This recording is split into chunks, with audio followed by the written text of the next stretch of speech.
ನನಗೆ ನಟಿಸಲು ಬರೋದಿಲ್ಲ. ಕೋಪ ಬಂದ್ರೆ ಕೋಪವನ್ನೇ ತೋರಿಸ್ತೇನೆ, ಇಷ್ಟವಾದ್ರೆ ನಗುತ್ತಾ ಮಾತಾಡ್ತೇನೆ ಅಷ್ಟೇ ಹೊರತು ಗಂಟಲಲ್ಲಿ ವಿಷವನ್ನಿಟ್ಕೊಂಡು ತುಟಿಗಳ ಮೇಲೆ ಸಿಹಿಯಾಗಿ ನಟಿಸಲು ನನಗ್ ಬರೋದಿಲ್ಲ ಕಣ್ರಿ.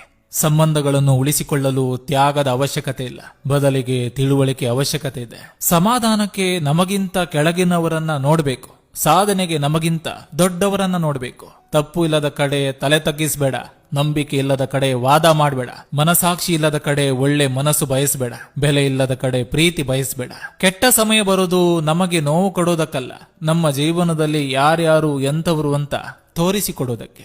ಅರ್ಜುನ ಶ್ರೀಕೃಷ್ಣನಿಗೆ ಹೇಳಿದ, ಗೋಡೆಯ ಮೇಲೆ ಒಂದು ಸಂದೇಶ ಬರೆ, ಅದು ಹೇಗಿರ್ಬೇಕಂದ್ರೆ ಖುಷಿಯಲ್ಲಿದ್ದಾಗ ಓದಿದ್ರೆ ದುಃಖವಾಗಬೇಕು, ದುಃಖದಲ್ಲಿದ್ದಾಗ ಓದಿದ್ರೆ ಖುಷಿ ಆಗ್ಬೇಕು. ಆಗ ಶ್ರೀಕೃಷ್ಣ ಬರೆದನು, ಈ ಸಮಯ ಕಳೆದು ಹೋಗ್ತದೆ, ಕಂಡಿರುವ ಕನಸಿಗೂ ನಡೆಯುತ್ತಿರುವ ದಾರಿಗೂ ಸಂಬಂಧವೇ ಇಲ್ಲ.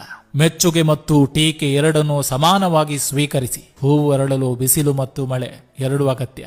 ಪರರಿಗೆ ನಿನ್ನ ಒಳ್ಳೆತನ ಕಾಣದಿದ್ದರೇನಂತೆ, ಆ ಪರಮಾತ್ಮನಿಗೆ ಕಂಡರೆ ಸಾಕಂತೆ ಎಂದ ಎನ್ನ ಸರ್ವಜ್ಞ.